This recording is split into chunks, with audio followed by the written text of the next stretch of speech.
இயேசு உங்களை நேசிக்கிறார். பிரியமானவர்களே, இந்த நாளில் ஆண்டவர் நம்மளோடு பேசும்படிய வேதத்திலிருந்து 2 வசனங்களை கூட வாசித்து நாம் வாழ்க்கையில கற்றுக்கொள்ளக்கூடிய, ஆண்டவர் நம்மளோடு பேசக்கூடிய, வாழ்க்கையில் அபியாசப்படுத்தக்கூடிய காரியங்களை பார்ப்போம். அது வெளிப்படுத்தின விசேஷம் 2வது அதிகாரம் 4வது வசனம் 5வது வசனம் இப்படியாக சொல்லுகிறது. ஆனாலும் நீ ஆதியிலே கொண்டிருந்த அன்பை விட்டாய் என்று உன் பெயரில் எனக்கு குறைவுண்டு. ஆகையால் நீ இன்ன நிலையில் இருந்து விழுந்தாய் என்பதை நினைத்து மனம் திரும்பி ஆதியில் செய்த கிரியைகளை செய்வாயாக. இல்லாவிட்டால் நான் சீக்கிரமாய் உன்னிடத்தில் வந்து நீ மனம் திரும்பாத பட்சத்தில் உன் விளக்கு தண்டை அதனிடத்திலிருந்து நீக்கி விடுவேன். பிரியமானவர்களே, ஆண்டவர் வெளிப்படுத்துகிற ஒரு விசேஷம் நமக்கு என்னவென்றால், ஆனாலும் நீ ஆதியிலே கொண்டிருந்த அன்பை விட்டாய் என்று உன் பெயரில் எனக்கு ஒரு குறைவுண்டு. அநேக கர்த்தருடைய பிள்ளைகள் ஆரம்பத்தில் கொண்ட ஒரு அபிஷேகம், அவங்க ரட்சிக்கப்பட்ட நாட்கள்ல அவங்களுக்குள்ள இருந்த ஒரு அபிஷேகம், அந்த அன்பு, கடவுள் மேல் வைத்திருந்த அன்பு, அதை என்ன செஞ்சிட்டாங்க? இழந்து போயிட்டாங்க. ஆதியில கொண்டிருந்த அந்த அன்பை விட்டாய் என்று உன் பேரில் எனக்கு குறைவுண்டு என்று ஆண்டவர் சொல்லுகிறார். அந்த அன்பை மீண்டுமாய் புதுப்பிக்கும்படியாய் உங்களோடும் என்னோடும் ஆண்டவர் பேசுகிறார். அநேக வேளைகள்ல நம்முடைய ஆவிக்குரிய வாழ்க்கையில சோர்வான நிலைமைகள் வந்து விடுகிறது.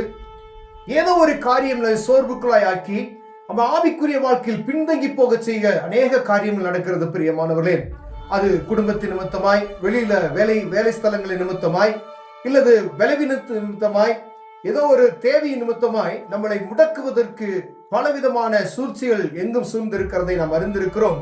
அப்படிப்பட்ட சூழ்நிலையில ஏதோ ஒரு காரியத்துல ஆண்டவருக்கும் எனக்கும், ஆண்டவருக்கும் உங்களுக்கும் இருக்க அன்புல, இந்த ஆதியில் அவர் மேல் வைத்திருக்கிற அந்த அன்பை விட்டுவிட்டோம் என்கிற ஒரு குறை நமக்குள் காணப்படுகிறதை ஆண்டவர் பேசுகிறார். பிரியமானவர்களே, ஆகையால் நீ இந்த நிலையில இருந்து விழுந்தாய் என்பதை நினைத்து, எந்த நிலையில எப்படி விழுந்து போன என்பதை நீ நினைக்கணும், நீ ஆராய்ந்து பார்க்கணும். எந்த நிலையில நீ விழுந்துட்ட, எந்த சூழ்நிலையில, எந்த இடத்துல, எது நிமித்தமாய், யார் நிமித்தமாய் விழுந்து போன இடத்தை ஆராய்ந்து பார்க்கும்படியே ஆண்டவர் விரும்புகிறார். யாரோ ஒருத்தர் சொன்ன ஒரு வார்த்தை நிமித்தமாய் ஆண்டவருக்கும் உங்களுக்கும் உள்ள அன்பை துண்டிக்கிற ஒரு காரியம் எது நிமித்தமாய் அது வந்தது என்பதை பார்க்கும்படியாய் ஆண்டவர் உங்களோடு இடைபடுகிறார். பிரியமானவர்களே, எந்த நிலையில் நீ விழுந்தாய், அது விழுந்து போவதற்கு உன்னுடைய ஜெப குறைவு ஏற்பட்டதுக்கான காரணம், நீ தேவ சமூகத்தில் கிட்டி சேர்வதற்கு குறைச்சலான காரியம் ஏன் நடந்தது, எந்த இடத்துல ஆராய்ந்து பார்க்கும்படி ஆண்டவர் விரும்புகிறார். நினைத்து மனம் திரும்பி ஆதியில் செய்த கிரியைகளை செய்வாயாக. அதை நினைக்கணும், மனம் திரும்பணும், ஆதியில் செய்த கிரியை செய்வாயாக. இந்த காரியத்தை நீ என்ன செய்யணும், எந்த இடத்துல விழுந்து போன என்று ஆராய்ந்து கண்டுபிடித்து மனம் திரும்பி அந்த ஆதியில நீ எப்படி செய்த, ஆண்டவருக்கு உனக்கு ஒரு தொடர்பு, நீ தேவனுக்காய் வைராக்கியம் கொண்ட அந்த வைராக்கியத்தை மீண்டும் செய்யும்படியாய் ஆண்டவர் விரும்புகிறார். செய்வையாக. இல்லாவிட்டால் நான் சீக்கிரமாய் உன்னிடத்தில் நீ வந்து மனம் திரும்பாத பட்சத்தில், இல்லாவிட்டால் நான் சீக்கிரமாய் உன்னிடத்தில் வந்து நீ மனம் திரும்பாத பட்சத்தில், நல்லா கவனமாக கேட்டுங்க. ஆண்டவர் வாய்ப்புகளை மீண்டும் மீண்டுமாய் நமக்கு கொடுத்து கொண்டிருக்கிறார். அநேக நிலைகள்ல வாய்ப்புகளை ஆண்டவர் கொடுத்துக்கிட்டே இருப்பார். தப்பித்துக் கொள்வதற்கு நல்ல வழிகளையும் ஆண்டவர் காண்பித்துக் கொண்டே இருப்பார். அநேக நேரத்தில் நம்ம கேட்டு இருதயத்தை கடினப்படுத்தி கொண்டே இருந்தோமே, ஆனால் ஆண்டவர் கடினமான வார்த்தைகளை பயன்படுத்துகிறதை பார்க்க முடிகிறது. அவர் தண்டிக்கிறவர் அல்ல, ஆனாலும் அறிந்து செயல்படுகிறவனுக்கு அநேக அடிகள் உண்டு என்பதை நாம் வேதத்தில் வாசித்திருக்கிறோம். பிரியமானவர்களே, அறிந்து தவறை செய்கிறவனுக்கு அநேக அடிகள் உண்டு. அதை நம்ம எப்பயும் கவனமாய் நம்ம பார்க்கும்படி ஆண்டவர் உங்களோடும் என்னோடும் பேசுகிறார். நீ மனம் திரும்பாத பட்சத்தில் உன் விளக்கு தண்டை என்ன செய்வாரா? மனம் திரும்பாத பட்சத்தில் உன் விளக்கு தண்டை அதனெடுத்து நீக்கி விடுவேன். உனக்கு மெயினா இருக்கக்கூடிய விளக்கு தண்டு எது என்பதை பார்ப்பார். நீ விருப்பமாய் இருக்கக்கூடிய விளக்கு தண்டு எது?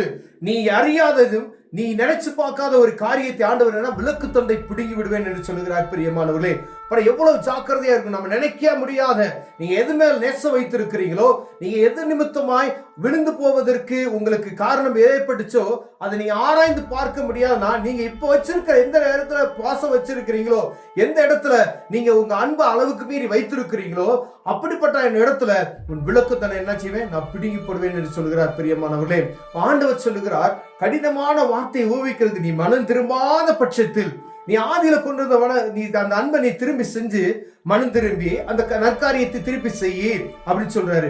ஒருவேளை நீ செய்யல, நீ மனம் திரும்பாம போயிட்ட அப்படின்னா உன் விளக்கு தன்னை அணைத்து போடுவேன் என்று சொல்கிறார். பிரியமான அன்புள்ள தேவன் ஆதியில அவர் மேல் வைத்திருக்கிற அன்பை மீண்டுமாய் புதுப்பிக்கும்படியாய் உங்களோடும் என்னோடு பேசுகிறார். பிரியமானவர்களே, நாம் இருக்கிற இடம், நாம் சென்று கொண்டு இருக்கிற இடம் ஆண்டவருக்கும் எனக்கும் அந்த இடத்துல தூரப்படுத்துகிறதா? ஒருவேளை நம்ம கவனமா இருக்கணும். அந்த இடத்துல நமக்கு நல்லா தெரியும், இந்த இடத்துல இருக்கிறது நிமித்தம் எனக்கும் ஆண்டவருக்கும் உள்ள தொடர்பு துண்டிக்கப்படுகிறது, இந்த இடத்துக்கு நான் செல்வது நிமித்தமாய் ஆண்டவருக்கும் எனக்கு உள்ள நெருக்கம் பாதிக்கப்படுகிறது, ஆண்டவர்கள் பேசுகிற நேரம் குறைவுபடுகிறது என்பதை நாம் அறிந்திருப்போம். அப்படி அறிந்து ஒருவேளை அந்த இடத்துல நீ மீண்டும் மீண்டுமா இருக்கிறானால் ஆண்டவருக்கு உங்களை விட்டு பிரிக்கக்கூடிய ஒரு சூழ்நிலை வந்துவிடும். பிரியமானவரே, அப்படி இருக்கிற இடத்துல இருந்து ஆண்டவர் நம்மளை வேர் பிரித்து அழைக்கும்படியாய், அல்லது அந்த இடத்துல எதை நாம தடை பண்ணணுமோ, எது ஆண்டவருக்கு விருப்பமில்லாத காரியம் இந்த இடத்துல இருக்கிறதோ அந்த காரியத்தை பார்த்து அதுல கவனமாய் நடந்து கொள்ளும்படி ஆண்டவர் விரும்புகிறார். பிரியமானவர்களே, ஒரு அன்பான தேவன் அன்பு. பிரியமானவர்களே, ஒரு அன்பு நமக்கு எப்பொழுதும் இருக்கிறது நிமித்தமாய் நம்மளோடு பேசுகிறார். ஆண்டவர் ஆதியில கொண்ட அன்பை நீ மீண்டுமாய் செய்யும்படியா, அந்த நற்கிரியைகளை நீ செய்யும்படியா, நீ ஆண்டவரை அறிந்து கொண்ட நாட்களை எப்படி வேதம் வாசித்த, எப்படி நீ ஜெபம் செய்த, நீ மற்றவர்களுக்கு எப்படி போதித்த என்பதை நினைத்து பார்க்கும்படியா, ஏன் திடீர்னு நீ இப்படி ஒரு வித்தியாசமான காரியத்துக்குள் கடந்து சென்றாய், உன்னை பாதித்த காரியம் என்ன என்பதை ஆராய்ந்து பார்க்கும்படியாய் உன்னோடு என்னோடு பேசிக் கொண்டிருக்கிறார். பிரியமான அன்பு சகோதரனே, அன்பு சகோதரியே, இதை பார்த்து கொண்டிருக்கிற யாராக இருந்தாலும் சரி, நீ எந்த நிலையில விழுந்து போனீங்க என்பதை ஆராய்ந்து பார்க்கும்படி ஆண்டவர் ஒரு தருணத்தை உங்களுக்கு தருகிறார். பிரியமானவர்களே, ஒருவேளை அந்த தருணத்தை நீங்க விட்டு விடாதபடிக்கு கவனமா இருக்கணும். எந்த இடத்துல விழுந்தீங்க, எது நிமித்தமாய் விழுந்தீங்க ஆராய்ச்சி பாருங்க, பின்னாடி திரும்பி போங்க, ரிவர்ஸ் பண்ணுங்க. நீங்க பார்த்து எந்த இடத்துல நான் விழுந்தேன் ஆண்டவரேன்னு சொல்லி கண்ணீர் விட்டு தேவ சமூகத்துல நான் இந்த இடத்துல விழுந்தேன் மன்னிங்க அப்படின்னு நீங்க சொல்லி கேட்பீர்களானால் ஆண்டவர் மன்னித்து மீண்டுமாய் அவருடைய அன்பை உங்களுக்கு அருள வல்லமையுள்ளவராய் இருக்கிறார்.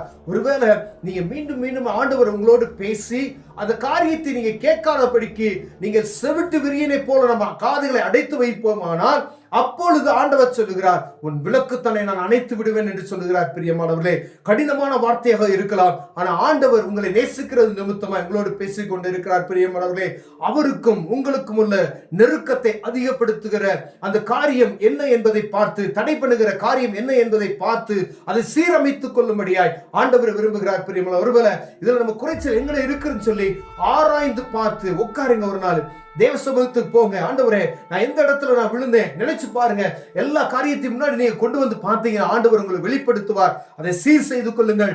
மீண்டுமாய் நற்காரியங்களை செய்யுங்க, மீண்டுமா ஜெபம் செய்யுங்க, மீண்டுமாய் வேதம் வாசிங்க, மீண்டுமா சுவிசேஷம் சொல்லுங்க, நற்காரியங்களை செய்யுங்க, நற்பண்புகளை மக்களுக்கு அறிவிங்க. அப்பொழுது ஆண்டவர் மகிமைப்படுவார், உங்களை உயர்த்துவார். சர்வ வல்லமையுள்ள தேவன் உங்களை மகிமைப்படுத்துவார். பிரியமானவர்களே, கண்களை மூடுவோம், ஜெபம் செய்வோம். அன்பின் தகப்பனே, இந்த நாளுக்காய் ஸ்தோத்திரம், எங்களோடு பேசினதுக்காய் ஸ்தோத்திரம். நாங்க எந்த நிலையில விழுந்தோம் என்பதை அறிந்து அதில் சீர்படுத்திக் கொள்ள தேவன் கிருபை பாராட்டுங்க. இயேசுவின் நாமத்தில் பிதாவே, ஆமேன், ஆமேன்.